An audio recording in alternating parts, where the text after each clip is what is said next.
memang almarhum selalu cita-cita besar ya. Artinya berpikirnya jauh.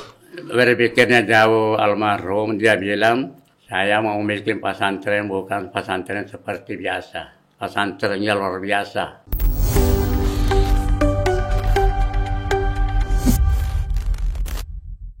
Assalamualaikum warahmatullahi wabarakatuh. Waalaikumsalam warahmatullahi wabarakatuh. Alhamdulillah. Kembali kita kedatangan tamu spesial ya. Kita sebut Ustadz Mana Pasanai. Begitu nama lengkapnya Ustadz ya? Iya. Ya, Ustadz Mana Pasanai sebagai tamu kita yang spesial pada kesempatan ini masih dalam podcast yang sama tentang bagaimana pengalaman ya, kisah inspiratif dari para ustadz senior di dalam menjalani kehidupan ya, berdakwah khususnya di lingkungan pesantren Hidayatullah ya. Apa kabar ini Ustadz Mana? Alhamdulillah baik-baik aja. Alhamdulillah. Ini senyumnya Ustadz tidak pernah lepas kayaknya. Ya, alhamdulillah. Alhamdulillah. Sehat Ustadz ya? Alhamdulillah. Ya. Mungkin yang pertama dan ya generasi muda ini selalu penasaran bertanya-tanya ya. Awal Ustadz ya mengenal Hidayatullah atau mungkin lebih tepatnya Ustadz ya berkenalan dengan Ustadz almarhum Ustadz Abdullah Said. Saya berkenalan Ustadz Abdullah Said tahun 71. 71 Ustadz ya? 71 saya setiap sore saya diajak silaturahmi kepada tokoh-tokoh masyarakat, utamanya pimpinan Muhammadiyah, pimpinan NU, ya lain-lain lah. Wah, ya. 71 sementara pesantren biasanya disebut lahir 73. 73. Berarti belum ada pesantren waktu itu, Ustaz? Belum ada, soalnya saya satu rumah sama almarhum. Cuma saya sering juga membantu bekerja di perusahaan, jadi saya tidak terlalu serius. Tapi kalau sudah pulang dari pekerjaan sore, sering diajak saya jalan-jalan silaturahmi. Ya. Tahun 71 Ustaz. Itu sudah ada cita-cita bikin pesantren ya atau bagaimana Ustaz waktu itu? Itu waktu itu sudah ada persiapan pesantren apa namanya Hidayatul, lupa namanya ini. Sudah ada papannya. Iya. Sudah papan ada berdirikan di muka rumah Jerate di Gunung Sari. Itu sampai berarti Ustaz sejak awal sama almarhum Ustaz ya? Sebenarnya almarhum itu sejak di Sulawesi saya sama-sama. Masya Allah. Cuma dia sekolah saya ini kan masih mengembala sapi ceritanya. Bukan mengembala sapi betul, tapi artinya sama lah. Aku ndang mengikuti pelajaran seperti almarhum. Ya. Itu di Bone atau di Sinjai Ustaz? Di Sinjai. Adiknya almarhum itu guru saya dulu di SMP, namanya Pak Asad Kahar. Pak Ustadz Asad ya? Iya. Pak Sade. Iya, Pak Sade. Oh, Masya Allah. Itu mengajar saya dulu di SMP. Ya. Guru agama saya. Ya. Dulu waktu santri ya Ustadz Mana ini kita kenal sebagai orang yang dekat dengan almarhum ya. Berarti itu sejak awal sudah sama-sama terus Ustadz ya? Saya di sini sebenarnya di Gunung Tempat ini ketinggalan saya 1 tahun. Oh, tahun berapa itu Ustaz? Di sini tahun 76, saya masuk tahun 77. Sebab saya masih bekerja di perusahaan, jadi saya ya terlambat lah ceritanya. Ya. Itu dipanggil Ustaz ya, 77 itu? Ya. Tahun 77 itu dipanggil ke sini? Begini saya, di sini dulu kan masih kayu. Ya. Ada kemanakannya di sini, tidur di samping masjid, di dalam masjid di muka Emirpat. Di situ saya sering datang bermalam. Oh. Nah, berapa kali saya ditemui almarhum kalau pagi, pernah di Usus Manandring, Pak Usman Palese, Pak Pak Amin Bahru temui saya ngomong-ngomong bilang dipanggil saya selalu itu aja satu aja jawaban saya bilang susah saya masuk pesantren Pak, tidak ada hubungannya ilmu saya dengan pesantren. Nah. Saya kalau masuk di sini jadi sampah saja, jadi saya rasanya nanti almarhum datangnya saya bilang kita di sini tidak ada orang baik, cuma kita mau baik, kita ada cita-cita mau baik. Saya juga tidak baik, cuma saya cita-cita mau baik. Kalau kita cita-cita sudah mau baik, baru kita mati, itu sudah ada hitungan. Jadi, ya itulah yang saya menarik saya. Itu orang tuamu bilang itu tidak memerlukan itu materi. Hanya memerlukan doa. Sudah tua. Sudah tua, orang tua itu tidak memerlukan materi. Hanya doa yang diterima Tuhan. Ya, wah, tambah saya rasanya. Ya, saya, yang tak enak juga rasanya. Lama sudah berkanu sama-sama. Nah. Dia bujuk-bujuk. Waktu itu kan belum namanya warung belum pimpinan betul saya rasanya. Jadi kayak teman saya lah. Jadi artinya. Memang seusia Ustaz ya atau? Kalau usia ada kemungkinan tidak juga terlalu usia tapi tidak jauh beda. Sebab saya tuh adik Pak Kahar itu guru saya. Ustaz tahun berapa? Saya masuk di SMP tahun 68. Tahun 68 SMP. Saya masuk tahun Gestapo lah. Oh, bukan 68. Ustaz. Iya, saya tamat tahun 68. Oh iya. Tamat tahun 68 SMP, tahun 71 tamat di SMIA. Baru saya seminggu habis ujian di SMIA saya lari ke Balikpapan karena saya di cita-cita disuruh magang di desa untuk menunggu SK. Suruh magang di desa 3 bulan, tapi saya lari ke sini, hampir bapak saya ditangkap. Karena saya waktu itu, ya ceritanya, ada tunjangan. Nah, itu yang dituntut pemerintah.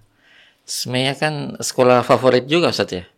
Artinya ada jaminan kerja biasanya kalau tamatan SMIA. Kalau dulu tamatan SMIA itu biasanya ada jaminan kerja. Ya itulah, ada jaminan kerja. Makanya jaminan kerja saya itu disuruh magang dulu. Magang dulu itu. 3 bulan, baru ada SK. Iya. Tapi Ustaz tidak mau itu. Saya seminggu habis ujian lari saya ke sini. Sebab Haji Rasid dia bilang, anumu itu di sini, pendapatamu di sini itu 1 bulan, mungkin di sana 1 minggu aja. Sudah, jadi itu yang menarik saya. Tanpa saya tinggalkan. Tapi pas masuk pesantren ditinggalkan itu juga ya? Itu ditinggalkan juga. Ditinggalkan semua. Itu kenapa bisa begitu, Ustaz? Artinya iming-iming ke Balikpapan kan karena ada jamin kerja yang gaji tinggi lah waktu itu ya. Terus dan kerja di perusahaan. Tapi ya ternyata itu ditinggal juga setelah masuk pesantren. Itu bagaimana dorongannya itu, Ustaz? Itu yang tadi dorongan saya bilang almarhum, dia bilang tidak ada orang bagus di sini, cuma kita ada mau baik bagus, menjadi bagus, orang bagus. Ya. Dan orang tua saya itu bilang almarhum tidak menunggu materi, hanya doa yang diterima Tuhan yang ditunggu. Nah di sini kita kalau mau baik insya Allah terima Tuhan itu doa kita. Itu yang menarik saya sampai tinggalkan semua kerjaan itu. Itu gaji berapa dulu sudah di perusahaan ini? Saya enggak gaji sebab keluarga juga punya perusahaan. Kadang-kadang dikasih saya sekian, kadang-kadang dikasih sekian, jadi enggak. Tapi katanya di hutan Ustaz, di lokasi. Saya tugasku dulu di sini ada 3 tahun transportasi namanya. Saya membawa sepit masuk belanja 1 hari, besok 1 hari antaranya bawa lagi belanja ke sana, bawakan ikan basah, sayur, 160 orang di hutan. Itu saya bawakan makanan sana. Daerah mana itu, Ustaz? Daerah Itci. Oh, sejak dulu sudah ramai situ ya. Iya. Ini Pak Manan ternyata bukan cuma jago bawa mobil. Speed juga sudah pernah dibawa. Alhamdulillah 3 tahun saya. 3 tahun. Ya. Alhamdulillah. Itu amanah pertama apa Ustaz di pesantren ini? Amanah pertama itu ya bekerjaan kita lah. Tukang. Bukan, anu artinya kerja lokasi. Buka hutan. Gotong royong akhirnya dibagi-bagi. Ya. Pak Manantin dulu pimpinan saya berapa orang itu ada 7 orang, Pak Usman Palese juga, Pak Ustaz Hashim juga, Ustaz Ibrahim juga bagi-bagi kelompok untuk membongkar tunggul-tunggul di sini. Tunggul itu. Iya. Itu dicungkil pakai apa itu, Ustaz? Ya pakai linggis. Wah. Nah, ada cangkul juga. Itu tunggul uling itu nanti kita tenggelam kepala kita baru bisa dipotong-potong semua akar-akar anunya itu ya baru ditarik naik. Nanti masuk ke dalam tanah. Iya. Baru bisa dicungkil itu. Nah, baru diangkat itu. Baru bisa diangkat. Digali dulu keliling pinggirnya baru kita masuki tengahnya itu. Saya kalau dibilang tunggul ulin yang saya bayangkan yang kayak di empang itu, begitu ke besarnya itu. Yang mana? Ya ada yang berdiri di empang itu. Wih, besar lagi. Lebih besar lagi. Besar lagi. Ada sampai ya, kayak mobil lah besarnya itu. Pakai linggis ya. Pakai linggis, pakai cangkul, macam-macam lah dipakai yang bisa menggali. Itu ada aja kayak, enggak ada kegoncangnya kayak gitu, Pak Mana? Ya? Enggak ada kegoncangnya itu. Masa goncang itulah enggak tahu almarhum bagaimana, sebab enggak ada juga apa tidak bilang ini mau kawin kita di sini, mau kawin siapa? Enggak ada juga bilang ada cuma ini ya himbauannya tuh almarhum itu enggak tahu kok enggak ada yang goncang, malahan serius. Itu. Enggak ada bilang dijanji kita bilang nanti ku kawinkan nanti kok enggak ada. Iya. Padahal saya waktu itu termasuk bujang tua sudah. Oh, 40 tahun umurku baru nikah. berarti nikah di mana? Pak Ya? Mana? Pak Mana nikah di mana berarti? Di sini. Oh, Gunung Karambugis lah. artinya pernikahan massal juga. Masa buat 3 pasang. 3 pasang. Tahun berapa? Tahun berapa? Tahunnya itu aku lupa juga. Siapa angkatannya itu? 3 pasang. Pak Nurdin yang sudah meninggal. Oh, Pak Anu yang di Kalimantan Tengah itu Pak Robiin. Pak Robiin. Iya. Masya Allah. Ya sudah 3 meninggal, 3 masih hidup juga. Oh, siapa yang masih hidup, Ustaz? Ya istrinya Pak Robiin, istrinya Pak Oh. Nurdin, saya. Itu kalau mau dikumpul-kumpul, Ustaz, dan sampai sekarang ini kan kayaknya tidak ada yang berubah dari Pak Mana ini. Dulu sejak muda sudah semangat, ya, tunggul saja dicungkil apa semua. Sekarang juga masih semangat. Itu apa rahasianya tuh, Ustaz? Ya. Apa? Adakah rahasia kayak gitu? Itu rahasia saya sudah diajak almarhum. Kita ini bacaan kita tidak benar, salat kita tidak benar, tapi riadah, udah mujahadah, itulah mendorong saya. Itu aja. Kalau kita sudah tahu bahasa bahwa salat saya ini tidak benar, tidak ada mujahadah, apa ditunggu? Ya, yang saya tunggu itu mujahadah dan riadah itu saja yang menganu saya, Pak. Sudah aku tahu bahwa kalau didengar itu bacaannya orang Timur Tengah, tidak benar bacaan kita. Kalau bacaan kita tidak benar, berarti salah kita tidak sah. Nah, kalau bukan di mujahadah saya, kutunggu riadah saya, apa ku anu? Itu yang sampai sekarang saya bilang, kalau masih bisa bergerak, saya mau anu terus itu riadahku itu dapat. Itu aja saya sudah. Salatku cuman memang tidak bisa kutinggal juga, tapi itulah. Sudah rasanya kalau didengar orang Timur Tengah itu seperti harum itu, apa bacaan kita ini? Bagaimana? Nah, itu yang mendorong saya, Pak. Saya sebenarnya ini apa? Sakit-sakitan, tapi semangat saya itu saja. Kalau tidak ada riadah, tidak mau jahadah apa, aku tunggu.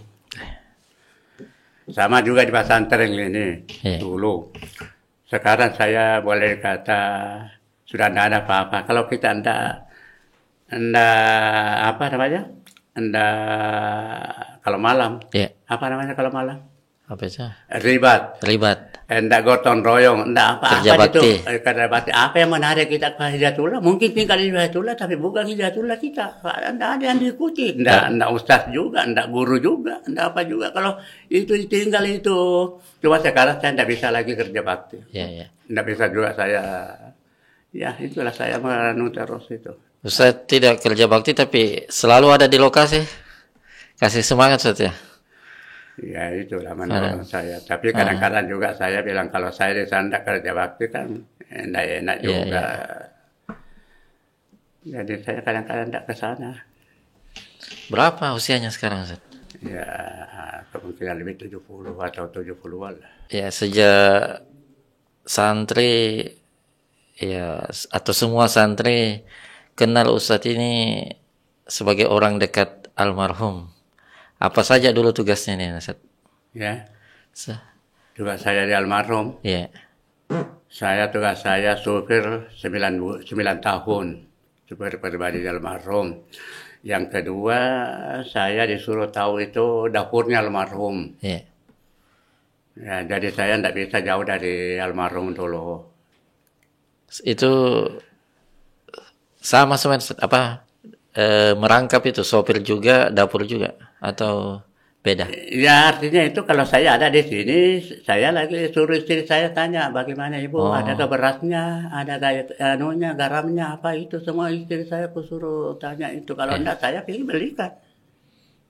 Itu 9 tahun Ustadz ya? Ya 9 tahun. Berarti sampai Ustadz meninggal ya, sampai Ustadz sakit itu ya? Ya sampai enggak, ya sampai sakit baru saya berhenti. Ini sopir pribadi berarti di mana Ustadz? Berarti Pak Mana di situ juga? Ya itulah. Eh, Makanya itu saya rasanya selalu mau kuulang tuh cara mainnya Ustaz kalau keluar, tapi selalu ada. Jadi aku nggak bisa lagi ngomong apa-apa kalau saya ada dia. Walah. Andai kata karena saya Ustaz nggak ada, saya bisa ceritakan apa yang diceritakan di almarhum itu di luar. ya.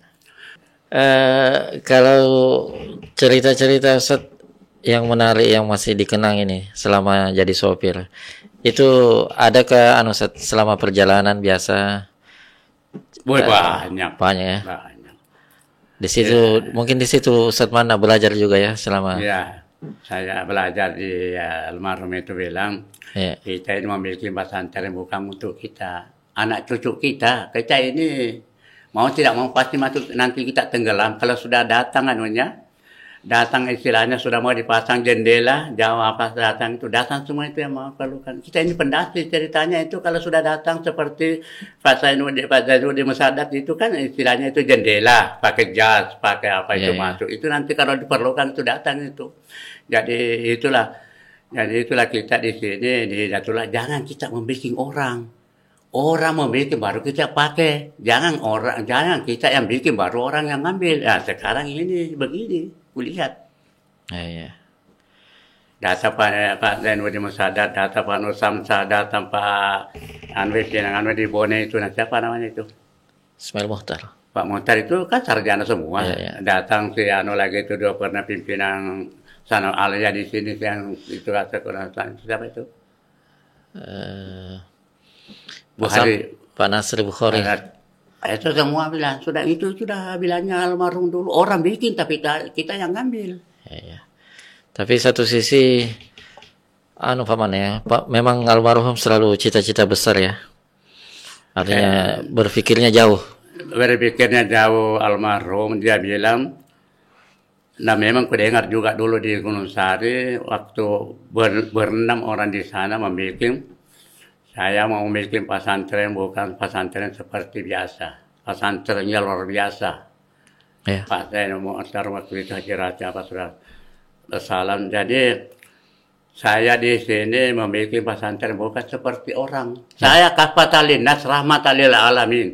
Saya tidak tinggal di Gunung Tembak, saya tidak tinggal di Balikpapan, saya tidak tinggal di Kalimantan Timur, saya tidak tinggal di Indonesia. Kafatalin nas rahmatalil alamin itu tempat saya. Jadi kalau dia itu dia angkat tangan saya kalau keluar istriku yang ikut saja di badannya diambil, tidak diambil yang ketinggalan.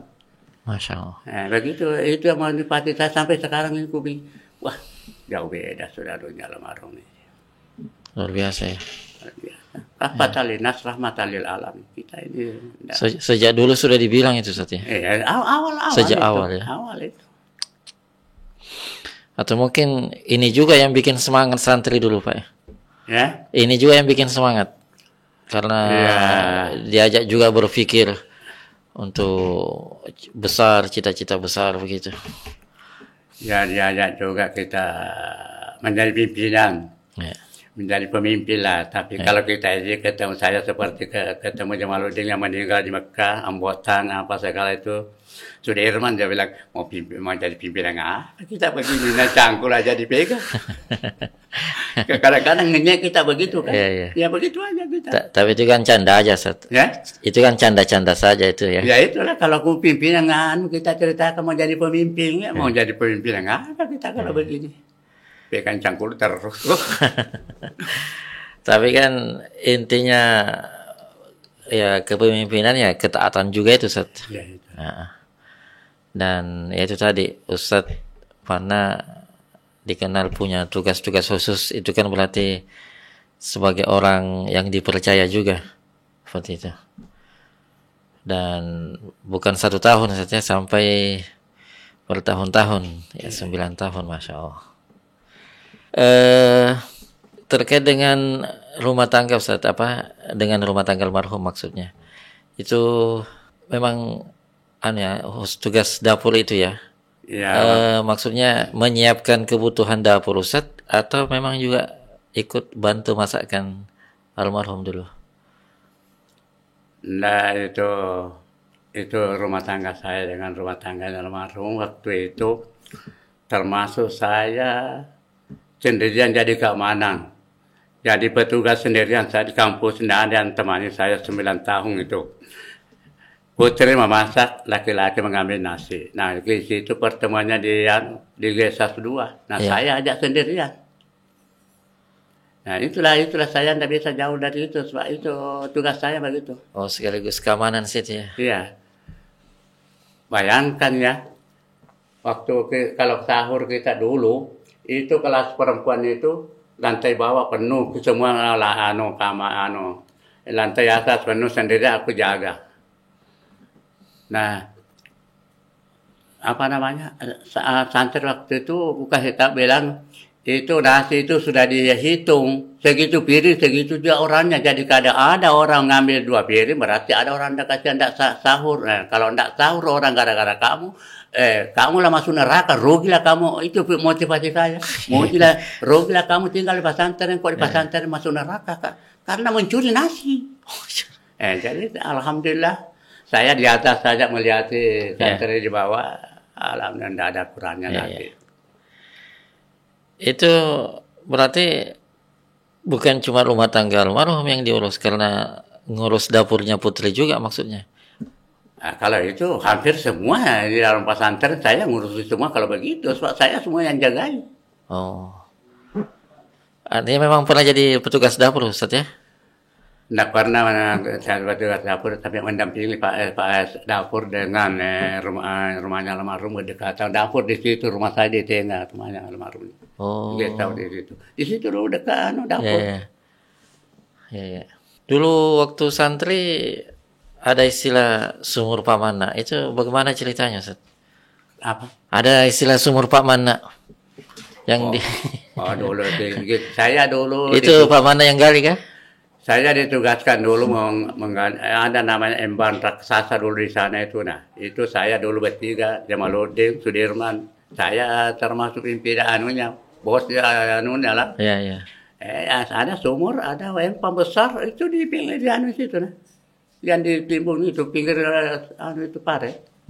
Itu besar di situ dulu, empang dulu di situ. Saya yang kerjain di situ dulu sebelum saya jadi supir. Iya.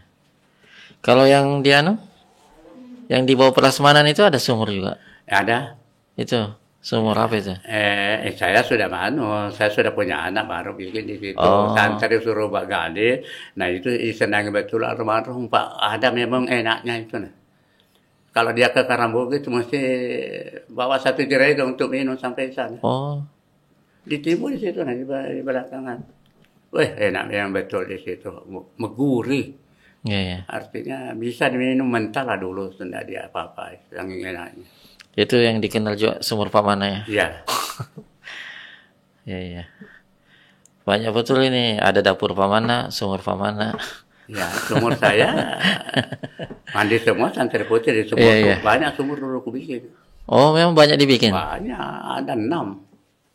Ada juga di sana 2, di sana seberang di dekat dapur umum sekarang, di sini di rumah 1, Hmm.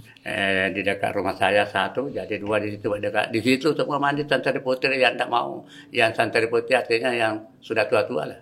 Ya, ya. Oh, itu disuruh kah atau Pamana sendiri yang mau gali sampai banyak-banyak begitu? Saya tidak disuruh karena ya ada air kuliah bagus ya, nah dekat rumah saya ya terpaksa ku gali. Iya, iya. Ini kayaknya tidak ada habisnya nih Ustadz kalau mau cerita ini. Ustadz, ya. Masih banyak Masih, kayaknya, masih banyak. adakah Ustadz yang mau dipesan ini untuk anak-anak muda ini, ceritanya generasi-generasi baru ini? Ya generasi baru lo banyak memang mahasiswa datang saya bagaimana caranya kita motivasi saya bilang saya banyak motivasi dari almarhum, banyak juga motivasi dari saya sendiri. Itu yang anu lah. Soalnya pekerjaanku sudah tidak ada, tidak boleh kata biar kerja sumur umpama tidak benar, tapi saya bersemangat, itulah dihitung Tuhan. Ya, ya, ya. Jadi itu yang saya menghimbau saya sampai bilang apa Pak, tambahannya saya bilang tambahannya itu kalau mau ikhlas ya semester selesai semester 7 ini artinya semester terakhirnya bikinlah peninggalan-peninggalan yang bisa menjadi sejarah. Bilang apa Pak? Bilang seperti kandang kambing. Bikin kamu kandang kambing, kalau kamu tinggalkan jangan ingat bahwa ada kambingku. Kambingnya orang di belakang. Ya. Tapi ya carilah pekerjaan, jangan memiliki sembarangan, carilah tempatnya di mana. Pak itu kambing takut sama air, nah di sini kita air melulu. Iya. Carilah tempat yang baru bikin kandang. Beli kambing kalau bisa satu mahasiswa satu kambing dia beli berapa itu nanti peninggalan sejarahmu itu di pesantren. Artinya bikin karya Pak Mana ya? Ya bikin karya lah. Bikin sejarah. Jangan sampai kamu tamat bahwa aku tidak mau tinggalkan gunung tembak karena ada kambingku. Tinggalkan saja. Orang di belakang yang punya itu. Gitu. Banyak sebenarnya bikin kebun lah apalah, nanam pohon lah, manang kelapa apa segala macam-macam. Tanang pisang ya kalau banyak kita mau berbuah baru tinggalkan serahkan orang di belakang mempunyai. Ini juga Pak Mana, akhir tahun nanti kan 2020 ini Hidayatullah mau mengadakan Munas. Iya. Pak Mana sudah dengar itu ya? Sudah. Ya, cuma virtual artinya online. Di Depok ya, tidak banyak yang bisa hadir. Sudah. Bahkan sudah dibilang nanti banyak lagi penugasan ini. Itu ada pesan juga ke Pak Mana untuk pesan untuk Munas, untuk persiapan penugasan ini. Ada pesan khusus lagi Pak Mana? Pesan khusus saya ini bukan saya yang bikin pesan almarhum. Iya. Ya kalau kita umpama ditugaskan kita di sini. Bikinlah seperti almarhum itu. Dulu almarhum itu ada bahasanya di itu, perlu tidak penting. Penting tapi tidak perlu. Itu terus dibalik. Apa itu? Itu gedung penting tapi tidak perlu. Biar kita kalau mau musyawarah di bawah pohon siapa yang larang? Biar ada gedung kalau kita tidak mau di situ. Tapi penting sama nanti di kita di sini pengacau kalau tidak ada gedung. Yang kedua perlu. Penting tapi tidak perlu tapi tidak penting seperti sekolah itu. Perlu ada sekolah. Tapi kalau anak-anak disuruh mencangkul siapa yang mau larang? Kita itu mencangkul menulis di bawah pohon kalau istirahat siapa yang mau larang? Cuma kita itu harus penting tidak perlu. Sebab mesti itu namanya cara laba-laba. Nanti pemerintah di kota bilang itu pesantren itu mengaco itu apa mengaconya Pak, kumpul orang itu apa dia bikin bilang ada gedung kita yang menjawab bahwa saya ada masa mau pengaco begini banyaknya bagusnya gedungnya bersihnya lokasinya kok bisa mau dianggap pengacau. Dan yang kedua guru di sini kalau ada acara di Depak jam 8 kamu sudah datang jam 6 di sana merayap. Jadi kalau ada wali kota begini-begini, Depak itu melawan. Wah, Enggak begitu ada pesantren Pak. Kalau ada acara di sini di pesantren di Depa di sini 2 jam sebelum terjadi sudah ada datang tamu orangnya. Jadi tidak boleh yang macam-macam. Dituduh macam-macam hidayatullah. Adanya hubungan pemerintah ini tetap harus dijaga Pak Mana Ya ya. itu harus dijaga Pak. Dulu bicara saja Pancasila sudah bahaya. Sudah. Karena kan Soeharto dulu itu. Ya. Terakhir Pak Mana, terkait dengan persoalan ibadah, ya tadi kan sudah disinggung juga. Ini kan Pak Mana ya termasuk sudah generasi bisa dibilang tua ini Pak Mana ya. Tapi bahkan sempat dilarang dulu ke masjid karena begitu aturannya. Apa nasihatnya juga nih terkait dengan sholat berjamaah atau baca Quran ini? Karena Pak Mana ya termasuk warga yang luar biasa, sebelum adzan sudah saf depan. Itu yang anak saya itu Taufik selalu bilang sama saya, teriak dari Mahulu. Ya. Bilang, ayah, siapa saja yang melarang kamu ke masjid, dengar aja, jangan sampai pimpinan saja melarang baru mau dengar. Biar anak kecil kalau itu melarang kamu ke masjid, tidak usah ke masjid. Lebih bagus pahalanya itu kalau kamu itu kan termasuk orang tua. Orang tua itu mudah menerima penyakit, mudah juga memberi. Nah kalau ayah memberi penyakit itu berapa dosanya? Ya. Nah kalau tidak ke masjid ya paling ya begitulah, tidak ada pahala. Nah, itu yang motivasi saya sampai tidak ke masjid. Ya. Cuma maksudnya Pak Mana, keinginan untuk ke masjid itu, dorongannya itu Pak Mana. Dorongannya itu saya ke masjid itu tadi ada beberapa mendorong saya. Yang penting riadah, mujahadah, salat jamaah. Ya. Itu yang mendorong saya 3 itu. Yang betul saya. Itu 3-3-nya itulah, kalau itu yang diterima sudah Tuhan itu luar biasa. Iya. Sama yang salat jamaah. Pak sudah lama sudah aku tahu. Ya salah bacaan kita inilah. Ya kalau Tuhan yang mau nilai ya terserah bagaimana penilaiannya. Ya, Masya Allah. Ini kayaknya makin disambung makin banyak sekali ilmu yang keluar ini Ustaz ya. Sayang betul kita dibatasi oleh waktu, kita dibatasi oleh tempat ini.